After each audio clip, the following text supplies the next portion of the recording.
The night I got dumped for the 5th time, I swore I would never let anyone see me cry again. Of course, that promise lasted all of 20 minutes, long enough for me to stumble into Leo's Café, drenched from the New York rain, looking like a man who'd been chewed up by love and spit out on the sidewalk. Leo didn't ask questions. He never did. That was both comforting and infuriating.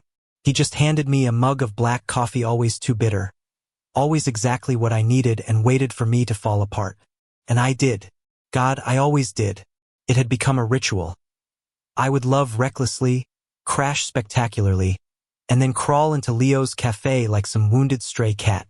He'd clean me up, put me back together, and then send me home with that maddening half-smile of his, the one that made me wonder if he pitied me, or if he knew something I didn't. The café itself was nothing special to anyone else. To me, it was a shrine of my disasters. I'd had first dates here, blind dates, awkward almost kisses, and tearful goodbyes in the corner booth near the window. Leo had seen it all. He'd brewed cappuccinos for my would-be boyfriends and refilled my cup while those same boys tore me apart in low, careful voices. And through it all, he stood behind the counter, watching quietly like he was the keeper of my worst secrets. "Rough night?" he asked that evening, his voice low, careful, like he knew I was a bomb waiting to go off. I laughed, bitter and hollow. You could say that. He didn't press. Instead, he leaned on the counter, arms folded, eyes steady on me. That's the thing about Leo, he never had to say much. His silence was a mirror, and I hated how much of myself I saw in it. Some people cry in the shower. Some scream into pillows. Me? I broke down at Leo's Café. And every single time, he was there, steady as the wooden beams holding up that little place on 7th Avenue. But that night, something felt different. Maybe it was the way he reached across the counter, sliding a napkin toward me, his fingers brushing mine just a little too long. Or maybe it was the way his eyes softened, as though watching me fall apart wasn't just habit. Anna Maria, it was hurting him too. I didn't know it then, but that was the night everything started to shift. The rain was relentless outside, tapping the glass like it had some vendetta against me. But inside the cafe, the air smelled of cinnamon and espresso. Leo had dimmed the lights the way he always did past 9, when the tourists left and only the locals or the lost souls like me remained. I clutched the mug, the heat seeping into my palms, as though it could replace the warmth I'd been begging for all night from someone else. The bitter taste was grounding, pulled me back from the edge where heartbreak wanted me to stand. "You should stop letting them get to you like this," Leo said softly, not as advice, but like a quiet observation. "Easy for you to say." I shot back, harsher than I intended. My throat was raw, maybe from crying, maybe from holding back too much. "You don't fall for guys who treat you like disposable napkins." He tilted his head, eyes narrowing slightly. "You think I've never been thrown away?" That shut me up. I'd never thought of Leo that way. He was the strong one, the steady one. He didn't fall apart in public, didn't beg strangers for love like I did. He was untouchable. But the way he looked at me now, I realized I'd never asked him about his own heartbreaks. Maybe I didn't want to know. I sighed, dragging a hand down my face. I'm tired of being a joke. Every time I think it's real, it slips through my fingers. Leo leaned closer, his voice lower. "Maybe you're looking in the wrong places." The words lingered between us, heavy, loaded, and I felt something in my chest shift uncomfortably. His gaze didn't waver, and suddenly the air in the cafe felt too thin. I forced a laugh to break it. "Yeah, well, the wrong places seem to be the only places that want me." He didn't laugh with me. He just watched, like he was holding something back. Later that night, after he closed up, he offered to walk me home like always. At first, I resisted like always. I didn't want to be a burden, but he ignored my protests, tugging his jacket tighter and holding an umbrella over us both. The streets glistened with rain, neon lights from bars reflecting in the puddles. I walked close enough that my shoulder brushed his arm, though I told myself it was just because the umbrella was small. "You don't have to do this every time," I muttered. "I know," he said. That was it. Just I know. Like he didn't mind, like maybe he wanted to. Somewhere between the cafe and my apartment, The silence turned comfortable. My chest wasn't aching as badly. Maybe it was the coffee or maybe it was him. When we reached my building, I hesitated at the steps. The words slipped out before I could stop them. Do you ever wonder why I always end up back with you? He studied me for a long moment, rain dripping from his hair onto his collar. His voice was steady, almost too calm. Because you trust me not to let you fall apart alone. I swallowed hard. My heart was pounding too fast, too loud. I wanted to ask more, to push, to see what would happen if I didn't walk inside. But fear wrapped its claws around fear of losing him, of ruining the only constant I had. So instead, I whispered, "Good night," and ran up the stairs before he could see how badly I was shaking. Days blurred together after that. Work was a dull routine, friends were distant, and my phone stayed painfully quiet. But the cafe, that was where I went to breathe. Leo didn't treat me differently, though I swore I caught his eyes lingering sometimes. He'd slide a latte across the counter without asking for payment, or he'd tuck a book recommendation into my hand like it was some secret code. And every time I wanted to ask him if he meant something more. But then the cycle repeated. Another date, another boy who smiled too wide and promised too much. Another night ending in disappointment. It was a Thursday when it all came crashing down again. I had met Daniel, a guy from a dating app, and he seemed perfect. He was charming, attentive, even picked the cafe for our first meeting. Leo served us without a word, though I caught the subtle tightening of his jaw. For 2 weeks, Daniel made me feel like maybe I wasn't broken. He kissed me in public, sent good morning texts, even held my hand on the subway. And then, just as quickly, he vanished. Ghosted me without explanation. My calls went unanswered, my texts unread. So I did what I always did. I dragged myself back to Leo, eyes swollen, chest hollow. He didn't need to ask what happened. He just pushed the coffee toward me and sat across the table this time, like he knew I couldn't hold myself together alone. "You're stronger than you think," he said. "No, I'm not," I whispered. "I'm pathetic. Who lets themselves get hurt this many times?" He reached across the table, his hand brushing mine, this time deliberate. My breath caught. "Someone who still believes in love," he said. "That's not pathetic. That's brave." Tears blurred my vision again, but not from heartbreak, from something else. Something that felt dangerously like hope. A week later, I swore off dating apps. My friends joked about it, told me I'd cave again, and maybe they were right. But every night, I found myself back at the cafe, lingering longer, watching Leo more closely. One evening, when the cafe was nearly empty, I stayed after closing. I helped him stack chairs, wipe tables, anything to keep from going home alone. "You don't have to do that," he said as I scrubbed a stubborn coffee stain. "I know," I replied, echoing his words from before. He looked at me then, really looked, and something unspoken passed between us. The kind of thing that didn't need words. The silence stretched, thick with tension, until I couldn't stand it anymore. "Leo," I whispered, voice shaking, "why do you keep doing this for me?" His jaw tightened. He set down the rag he was holding and stepped closer. My heart pounded so hard I thought I might collapse. "Because watching you break every time is killing me," he said, raw and honest. "Because I want to be more than the guy who walks you home. Because he stopped himself, like the words were too heavy to carry out loud. Couldn't breathe, couldn't move. My hands trembled, and I clenched them into fists to stop myself from reaching out. But then he did it for me. His hand brushed mine again, not tentative this time, but sure. A spark shot up my arm, into my chest, and for the first time in years, I felt alive. "Leo," I breathed, not sure if it was a question or a prayer. He leaned in, close enough that I could smell the coffee on his shirt, the rain still lingering in his hair. His lips parted, as though he might close the distance. And then the doorbell chimed.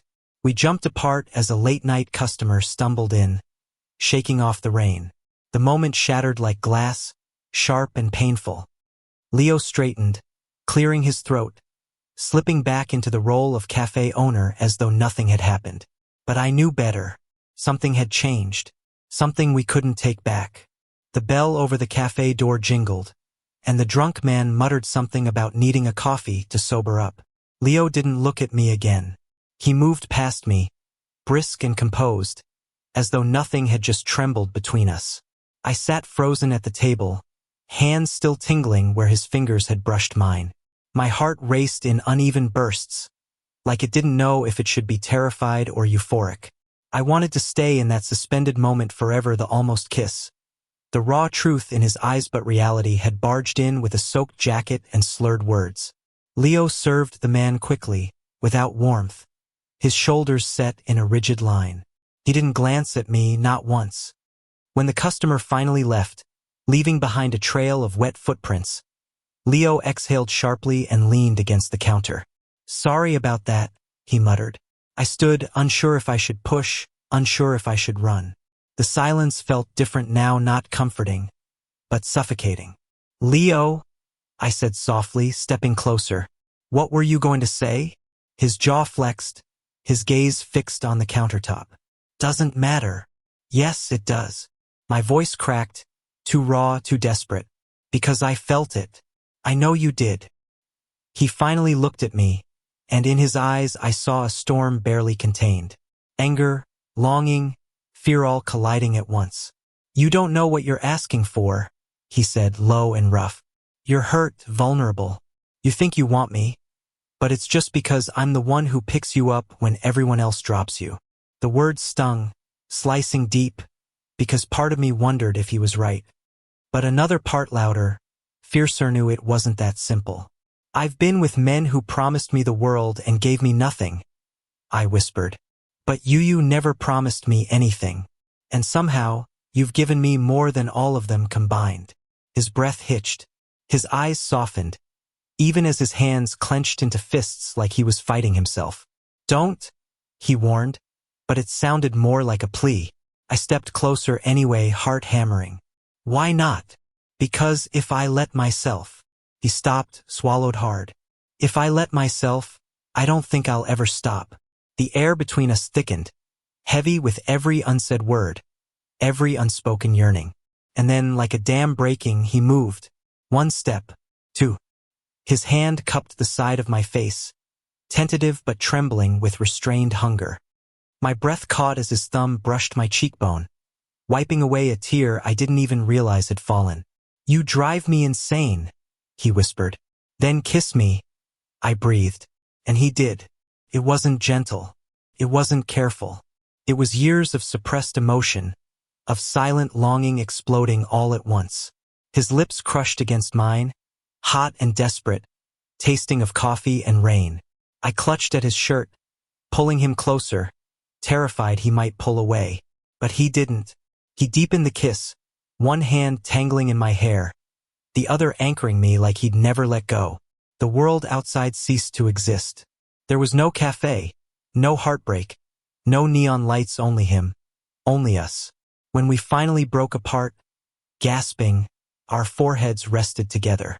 My entire body trembled, not from fear, but from the terrifying certainty that nothing would ever be the same. "Leo," I whispered, his name a prayer. His eyes burned into mine, fierce and vulnerable all at once. "Tell me you want this, not because you're lonely, not because you're broken. Tell me you want me." My voice shook, but the truth poured out without hesitation. "I do. God, I do." Relief flickered across his face, quickly replaced by something deeper, heavier. He kissed me again, softer this time, reverent, as though memorizing me. And for the first time in years, I didn't feel like a wreck. I felt like I was finally home. The days that followed blurred together in a haze of secret smiles and stolen moments. Nothing was official, nothing spoken aloud, but everything had changed. When I walked into the cafe, his eyes found mine instantly. When he slid me a cup of coffee, his fingers lingered against my skin just a heartbeat too long. It was dangerous, this new rhythm we'd fallen into. The world didn't know, and neither of us said it out loud. But beneath the silence, something fierce thrummed between us. Something that had always been there, but had finally cracked through the surface. Still, fear lingered like a shadow. One night, after closing, We sat together in the dim light, his arm draped over the back of my chair. I leaned into him, my head against his shoulder, and for a moment it felt easy normal. "Do you ever think about what people would say?" I asked quietly. His body tensed beneath me. "People already talk. That's what they do. But this," I gestured between us, heart hammering. "This is different." He was silent for a long while, the hum of the refrigerator filling the void. Finally, he said, "I don't care what they say. I only care if you're sure." I lifted my head, meeting his gaze. "I've never been more sure." The relief in his eyes was fleeting, chased quickly by doubt. He kissed my temple, but I could feel the weight he carried pressing between us. The first test came sooner than expected. A week later, Daniel, the man who had ghosted, muled into the cafe. My chest tightened the moment I saw him, but it wasn't longing this time. It was anger, humiliation. He smiled like nothing had happened, like I wasn't the same man who had stared at my phone screen night after night waiting for a text that never came. "Hey," he said casually, sliding onto a stool. "Long time, huh?" Before I could answer, Leo was there, his jaw set, his tone sharp. "Can I get you something?" Daniel smirked, unfazed. "Yeah, coffee. And maybe your friend here could join me. Catch up a little." I froze, torn between rage and disbelief. Leo's hand brushed mine under the counter, subtle, grounding, but his face betrayed nothing. "No," I said finally, my voice steadier than I felt. "I don't owe you anything." Daniel's smirk faltered. "Come on, don't be dramatic. You knew it wasn't serious." Something in me snapped. The old meth one who would have laughed it off, pretended it didn't hurt, was gone. I stood taller, my voice cutting like glass. "No, you made me believe it was real, and then you vanished. That's not casual. That's cruel." The cafe had gone quiet, all eyes subtly on us. Daniel scoffed, rolling his eyes, but when he glanced at Leo, something in his face shifted. Maybe it was the way Leo stood protectively close, or the fire in his gaze that warned Daniel to leave. Either way, Daniel muttered something under his breath and walked out, the bell jingling sharply in his wake. The silence that followed was suffocating. I stared at the floor, chest heaving, until Leo's hand found mine again, warm and steady. "You didn't need me to fight that battle for you," he said softly. "But I would have." I met his eyes, and for the first time I didn't feel small. I didn't feel like the broken boy dragging my heartbreaks into his cafe. I felt strong, because he believed in me, because he saw me. That night, as he walked me home, the city lights blurred through fresh rain. I stopped at the bottom of my steps, heart pounding, words lodged in my throat. "Leo," I said, trembling, "what if this ruins us?" He studied me, his hand tightening on the umbrella. "What if it saves us?" And in that moment I knew. I was already his. The fight we had was the kind that left a scar. It happened on a Friday night, the cafe busier than usual. A couple of my coworkers had stopped by, and someone made a joke harmless on the surface about how I basically lived there.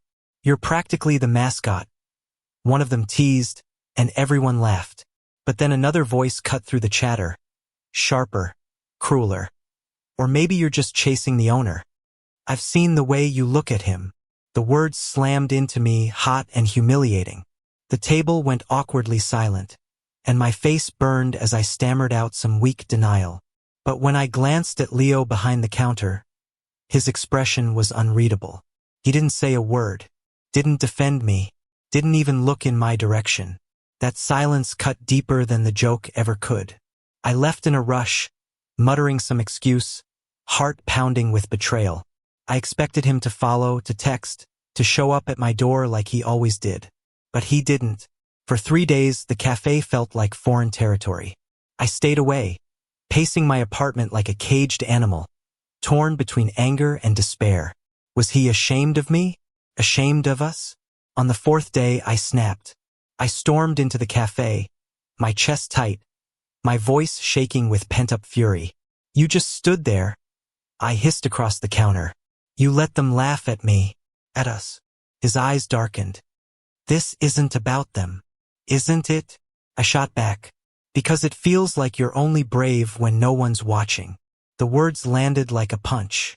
He flinched, but he didn't fight back. Instead, he whispered, almost too soft to hear, "You don't know how much I've risked already. Then tell me," I pleaded. "Tell me I'm worth it." But he didn't. He just looked at me with those storm-filled eyes and turned away. And in that silence, something inside me broke. I stopped going to the cafe. Stopped answering his texts, which dwindled from daily check-ins to nothing at all. Weeks passed, and the city swallowed me whole. But the absence of him was louder than his presence had ever been. I saw him everywhere, in the shadow of a coffee cup on a stranger's table, in the way rain hit the pavement, in the songs that played on the radio. My chest ached with every reminder, and no matter how hard I tried, I couldn't hate him, because beneath the anger was something fiercer. Love. Raw, inconvenient, terrifying love. It was a Tuesday night when everything came undone. I was walking home, the streetlights flickering, when I passed the cafe. My feet slowed before my brain could stop them. The place was dark, closed for the night, but the faint glow of a lamp inside revealed Leo, alone, sitting at one of the tables. His head was bowed, his hands tangled in his hair, like the weight of the world had finally crushed him. Without thinking, I knocked. He looked up, startled, then hurried to unlock the door. "What are you doing here?" he asked, his voice hoarse. "I don't know," I admitted. My throat burned, but I couldn't stay away anymore. For a long moment, we just stared at each other. And then, all at once, the distance collapsed. He pulled me inside, shut the door, and before I could speak, his lips were on mine. Desperate, apologetic, consuming. "I'm sorry," he gasped against my mouth. "I thought staying silent would protect us. I thought I was protecting you. But all I did was hurt you." Tears blurred my vision as I clutched at him. "Then stop protecting me. Just love me." His forehead pressed to mine, his breath shaky. "I do. I have for so long. I don't even remember when it started. The dam broke. Every wall we'd built crumbled. And in that quiet cafe, with the city moving on outside, we chose each other. The weeks that followed weren't easy. People noticed. Some whispered, some mocked, some warned us it wouldn't last. But for every cruel word, there was a smile from a stranger, a nod of quiet support, a reminder that love wasn't something to be ashamed of. And through it all, Leo never wavered. He held my hand in public. He introduced me as his. He looked at me like I was the only thing that mattered, and slowly, the fear that had haunted us both began to fade.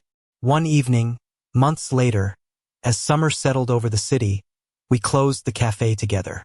The air was warm, the windows open, the smell of fresh pastries lingering. "Do you ever regret it?" I asked, wiping down the counter. He looked at me, his smile soft, his eyes steady. "Not once." I swallowed hard, emotions rising in my chest. "Even after everything? The rumors, the fights, the mess I am." He stepped closer, cupping my face the way he had that first night. "Especially after everything.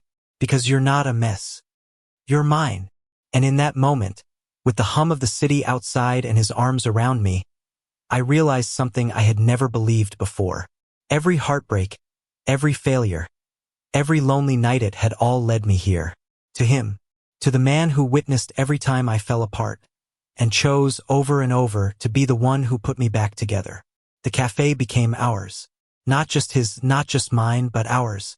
A place where love wasn't measured in grand gestures but in quiet moments, the brush of his hand against mine as we served coffee, the way he smiled when I laughed, the comfort of knowing that even on the worst days, I wasn't alone.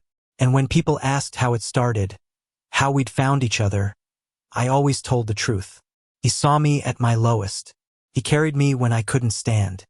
He stayed when everyone else walked away. He loved me when I didn't know how to love myself. And that's the kind of love that lasts. The rain returned one night, pounding the city streets, and as I stood in the cafe doorway watching it fall, Leo came up behind me, wrapping his arms around my waist. "Déjà vu," he murmured, kissing the side of my neck.